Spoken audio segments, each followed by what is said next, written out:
It's September 5, Ukraine Media Center starts its operation. My name is Svetlana Chepurika, and now we will be talking about how to rent and lease housing during the war.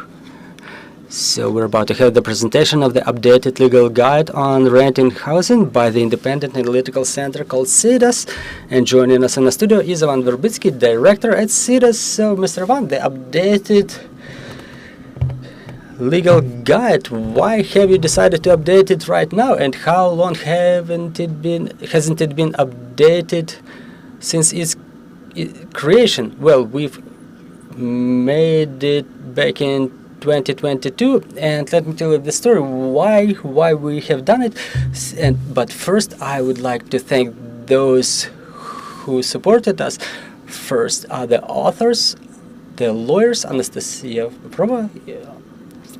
Nekrasov, Alexander Natevsky, and our team, as well as the charity foundations, our donors, the foundation of Henrik Peller and European Union. Basically, Cedos works on research of the way people live in their rented or owned housing. We started doing this type of research back in 2019, and more than 20% say that they are not satisfied with the conditions they live in, and more than 20% of the people say they don't feel safe in the housing that they rent. Also, about 20% of the people are afraid of being evicted without any early warning.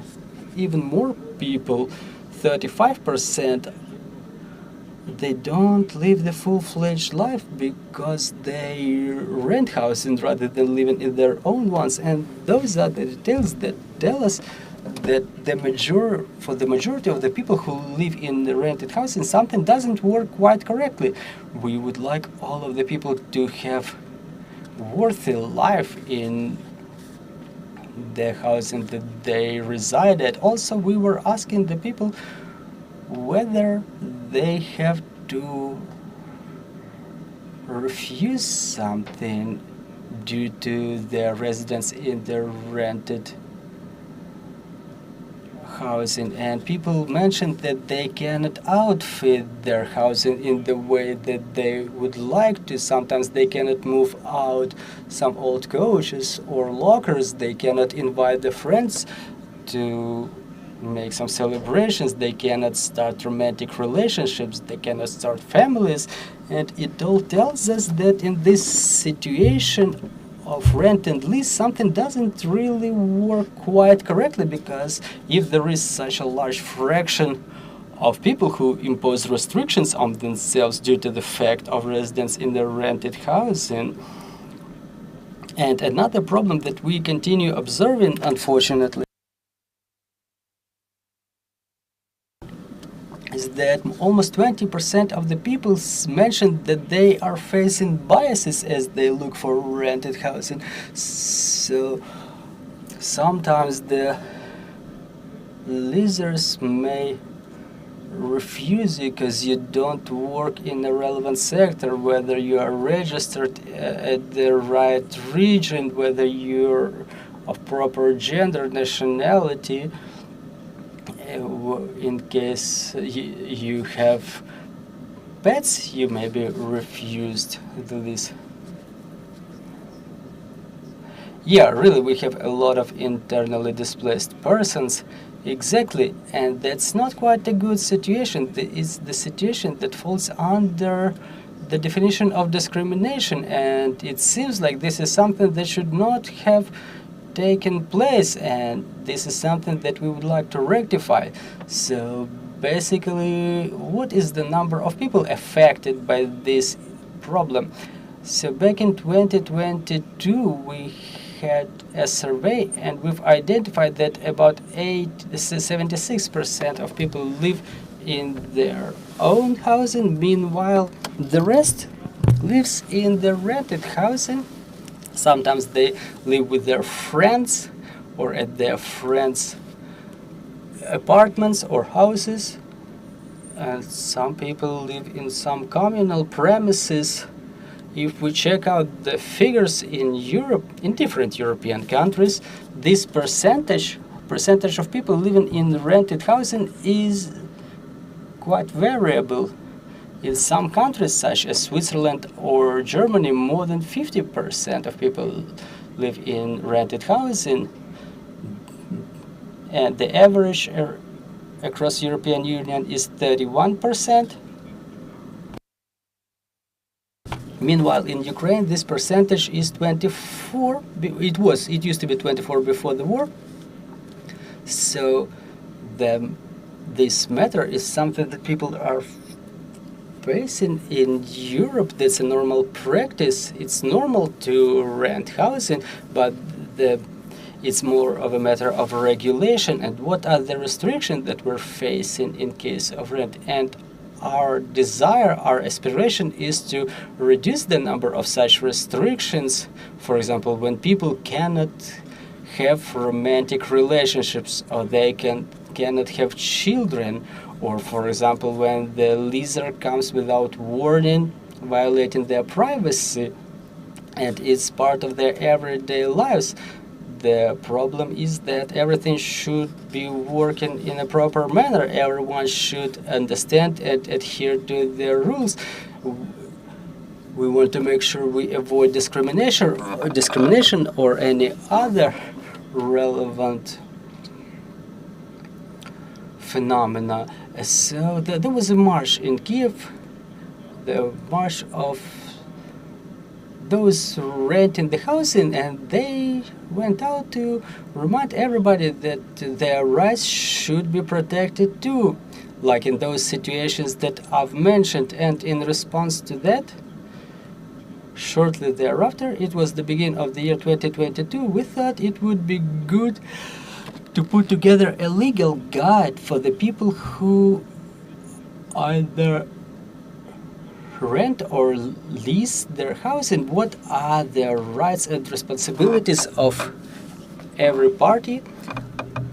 We started crowdfunding, we started raising funds to put together the guide, but then the war has started and we decided to make this guide as an online tool. You can also download it as PDF that you can save and use in the situations when you have to sort out how to act in this or that situation when you lease or rent housing. What can be the examples? Well, despite those matters such as housing market, rent, lease, for many it may seem that it's not well regulated, but basically we already have legislation in place. This is what we find out as we were putting together the guide. It's not a gray zone where there is no regulations. No, there's a lot of things that are already set forth in the legislation. For example, we have Article 47 of Constitution that says about housing. It says every citizen is entitled to housing, and the state creates the conditions to make sure that every single citizen may have an option to either buy or rent a property. And no one can be deprived of this property otherwise than due to the court ruling. Because if someone evicts you from the housing, it's like no one has a right to do this. Okay, but if there are no legal documents to confirm that a person rents some housing, so why wouldn't they be evicted? So we have housing codex, and we have to discuss what agreement is effective. In order to make the agreement effective, there is a stereotype that it should be notarized, but it's not really so. If the agreement is put in writing, who are the parties, what is the subject of the agreement, for example, the address of the housing, the term of agreement, the amount of rent payment, And as soon as you enter in such agreement is effective, and it means that you are entitled to living in this or that property. What are the other questions that may arise in rent and lease relations, like who pays for repair and outfitting? And the civil code suggests solutions to this. They say that the current maintenance should be done by those who rent. Meanwhile, some capital repairs are the responsibility of the owners or the leasers. Can the owners or the leasers enter the property without warning? So basically, this idea that someone can come to your housing without warning, it's in contradiction with Constitution. It's in contradiction with the codes that I've mentioned. The only case is an emergency, for example, fire, or if somebody needs some medical aid, or in case of search of such property, then there are procedures in place that stipulate how all those things should be happening. When the owner or a leaser wants to just come and check out how do you live in that property, they have no right to do so. It's set forth in the Ukrainian legislation, and this guide that we've put together is aimed at informing the biggest number of people, both leasers and renters, about their responsibilities, so that they are aware of the things that are allowed or not allowed. Also, it says about the guests, whether the guests may visit you. For example, in our survey, the people were mentioned they cannot invite any guests because they live in a rented property. And again, the legislation provides the answer to this. All those things, they can be listed and mentioned and defined in the rent agreement. And if such things are not clearly prohibited, then you are entitled to invite guests, and the leasers have no right to restrict you. On the other hand, can you share your rented property with someone else without warning the leaser or the owner? No, you cannot do so, because that's the property of the owner, and only upon their consent you may share a room or sublease that room to a third person. Yet another question that we keep coming across quite frequently, whether people are allowed to have pets in the rented property. A lot of renters mention it as the restriction that the owners of the rented apartment don't want us to have a cat.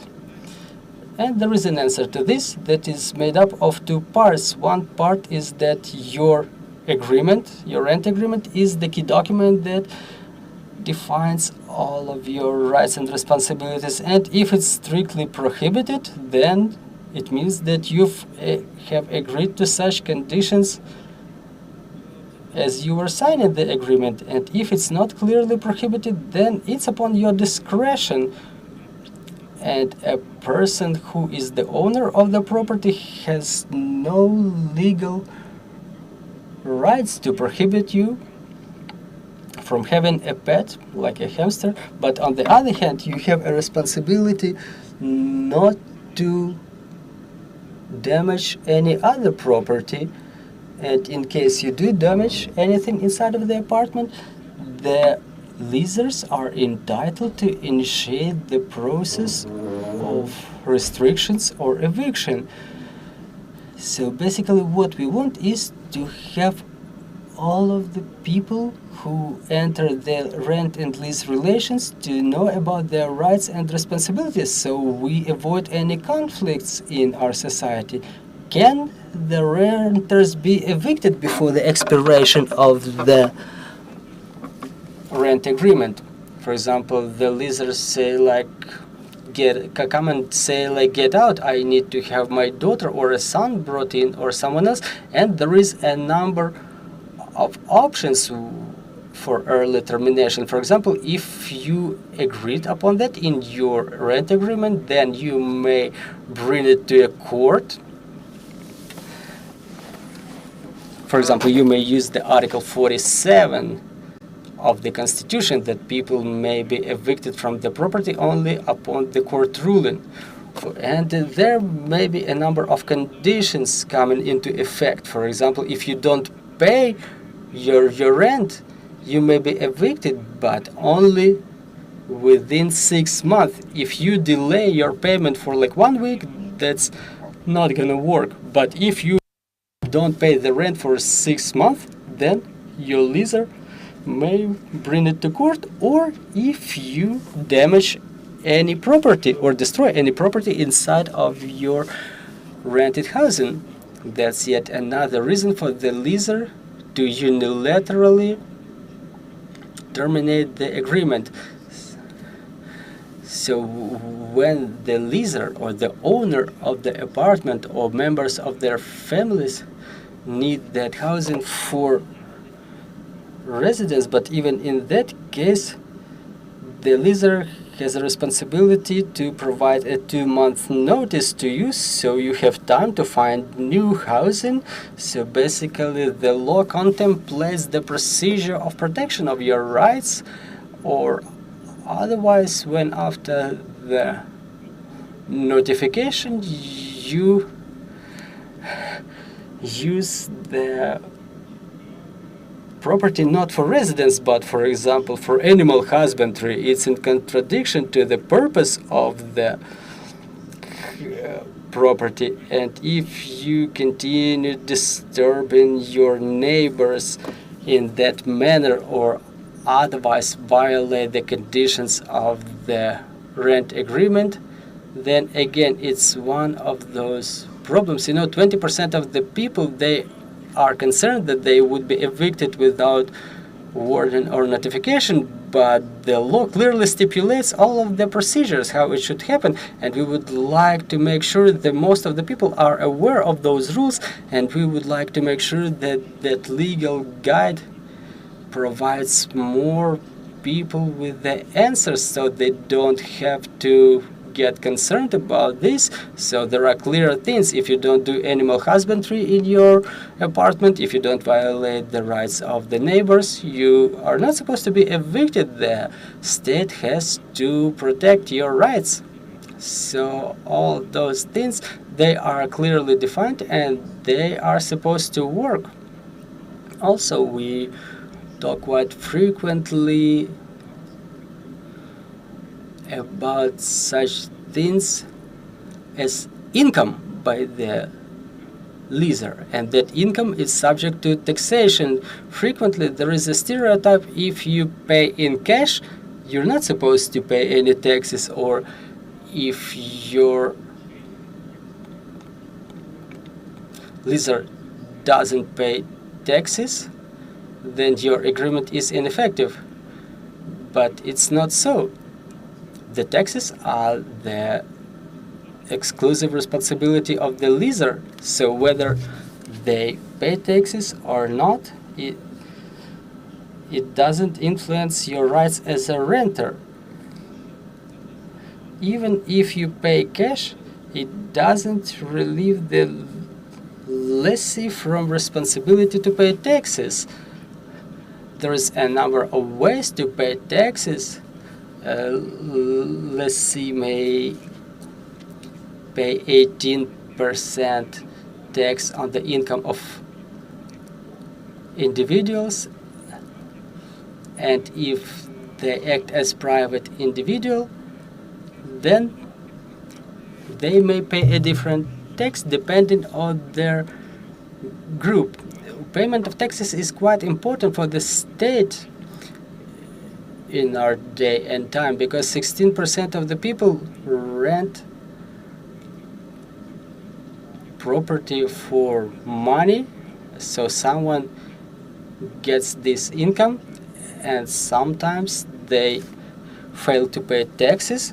Meanwhile, the state is very interested and they are really in need of those financial resources. The state is interested in having all of the citizens paying taxes. That's why it's important to pay attention to administration of those taxes of those who lease their property. And basically we've come up with 52 answers, 52 pieces of advice that help sort out some general questions: what rent is, how is it regulated, what should be set forth in the rent agreement, what are the documents that you want or you definitely need to have your lessee to produce. Then talking about the lessee, what are their rights and responsibilities, what they can demand or not, whether they can register someone at their properties, what are the rights and responsibilities of the renters. Also, we've checked the specifics of the martial law. Does the martial law influence the rights and responsibilities of both lessees and renters? So everything is set forth in our website, and I advise and I invite everybody to get familiarized with that advice. Also, again, as I've mentioned, you can download it in PDF and act based on it in situations when you need to understand how to act, how to protect your rights, how not to violate the rights of others. And it seems if we all act in that way, if we protect our rights, if at the same time we do not violate the rights of the others, our interaction as parts of the society will come to a whole different quality level. Thank you very much for the presentation. Quite a practical question. For example, a person lives in a rented property. They want to have a pet, a kitten.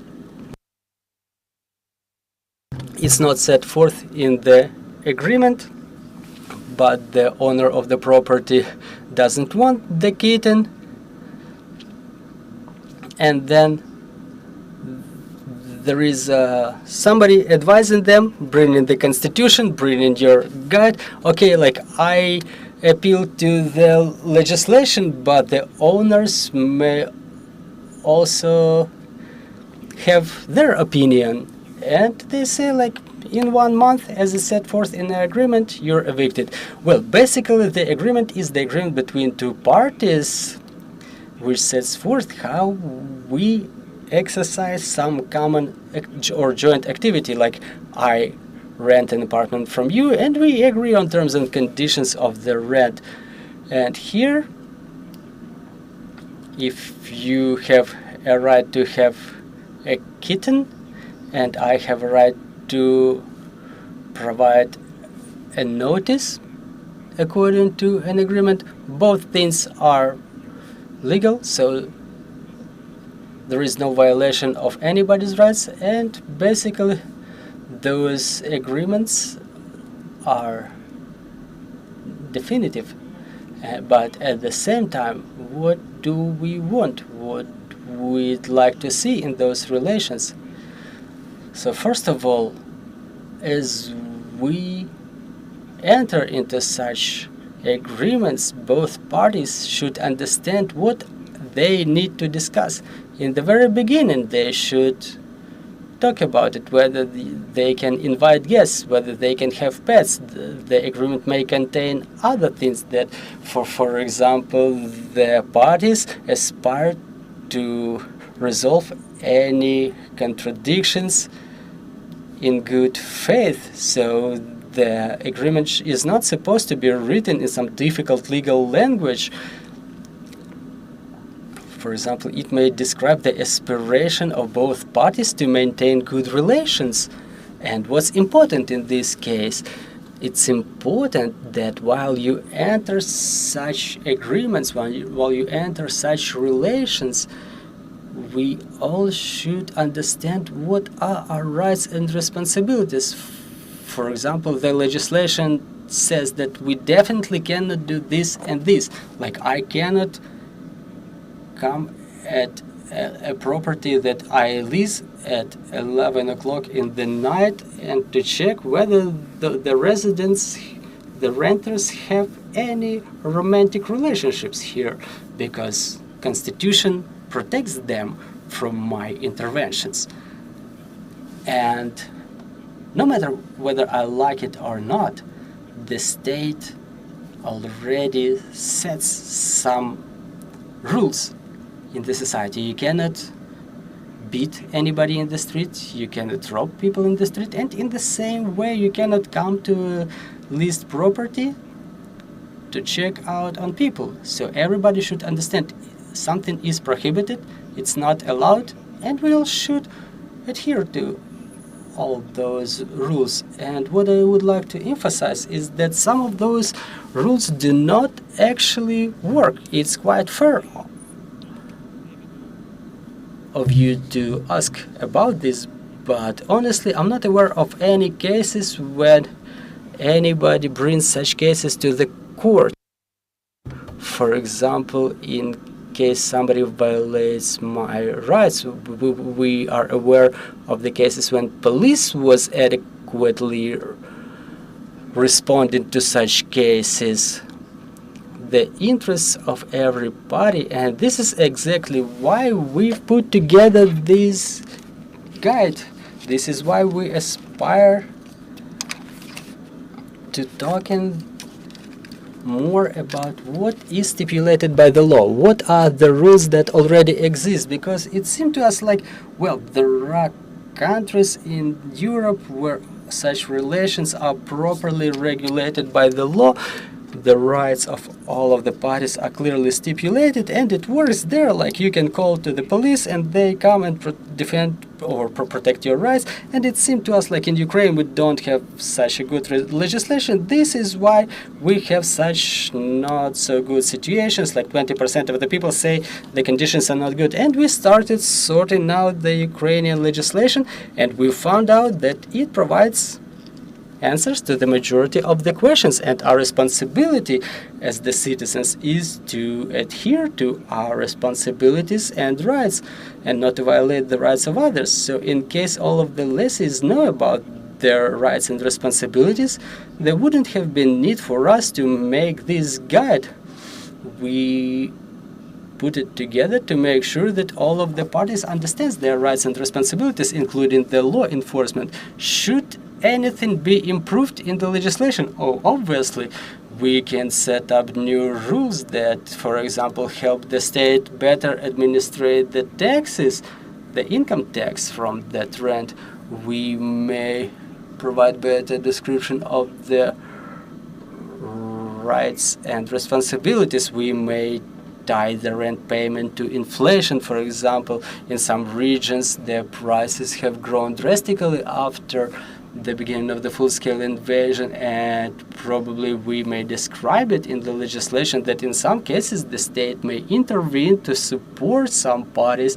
Currently, the state has no such legal mechanism, but implementation of such legal mechanisms could make sense. Well, of course, the legislation is not perfect, but again, if we adopt the best laws now, but if we continue ignoring it, basically we can adopt 100 laws, but as long as they don't work, it makes no sense. The way it works in Europe, it's not only about the existence of the laws, but it's about the fact that they are fulfilled. And we've put together this guide to make sure that the most people possible are aware of their rights and responsibilities. Obviously, things are not gonna change tomorrow. You know, when someone is going to be robbed in the street and they wave the law in front of the robber, it doesn't really work. But when all of the society is involved, when everybody honors the laws, it changes the situation in the long-term perspective. You've mentioned there is the dedicated section about the rent and lease relations during the war. So what rules have changed? Well, unfortunately, not so much have changed. Basically, there are things that are related to the fact that the state has mechanisms. They help for example, the IDPs who lost their property to, or who were forced to move to obtain new housing, there are support mechanisms, and there are some things related to freezing of prices or of rent prices, which do not actually exist in our legislation, but mostly such relations continue just in a way that they used to look like even before the full-scale invasion. But there are things that are related to destruction or other unpleasant things, or when during the first month of war, in many cases we know that some of the lessees were decreasing the rent payment or freezing it. There were some force majeure situations that everybody was trying to find a way out of in a collaborative manner. So if there are certain specifics, like in any other type of relations, like labor relations. They are not cardinally different, but for example, during the war, a property may be destroyed, and the owner, for example, they get compensation for their own property, and their renters do not get any compensation, for example, in case their property was destroyed. So do they have a right to take part in any compensation? So again, it creates some misbalances in the conditions when, for example, they have to vote or buy a generator for the property. Those things, they become more pressing now. For what I understand, the Ministry for Development of Communities and Infrastructure, they are preparing the amendments to the housing code. Also, they are preparing the amendments to the legislation that manages the housing pool.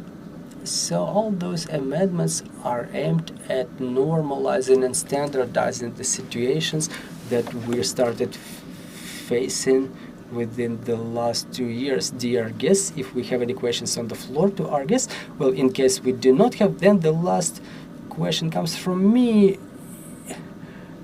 Does this guide only cover like a full-fledged property, or is it also related to separate rooms? That's the common story for the students, for example. Sure, if you rent a room, your rights and responsibilities are more or less the same, or maybe a little different, which is clearly reflected in this guide. So no matter whether we talk about a room or an apartment, all those things still work. You can protect your rights there. For example, if we're talking about the cases when someone is entitled to enter your room without warning, so it's all very well described. So it's not only related to the property that you rent in the market, but also it's about the dormitories. For example, if a student lives in a dormitory in a university campus, they pay some rent. It's not so high, but still it exists, and as long as you pay, you have some rights and responsibilities. No one can search your things, no one can search your rooms. So again, it's clearly stipulated in the rights and responsibilities of the leases and renters, and it's important to make sure that the universities are aware of those procedures too. So I was told the story. They had a visit to Germany, and there were administrative workers and scientists on that delegation, so they went to the dormitory to check out how do the students live on campuses, and she asks her peers, like, how do you make sure your students don't do any unright things in the dormitory of the campus? And the German peer tells her, she cites the article of the German constitution that says, just like in the Ukrainian constitution, that nobody has a right to enter your property without warning or permission, even in case it's just a room, so no one is entitled to violating your property. Well, the Ukrainian constitution provides us with the same rights, and our responsibility of the citizens as the citizens of Ukraine is like to adhere to all the rights and responsibilities. Well, where have you been 18 years ago when I was a student in the dormitory? So let me remind you, we had a presentation of the updated legal guide on renting housing by independent analytical centers, Cedos, and we will continue at 1 o'clock.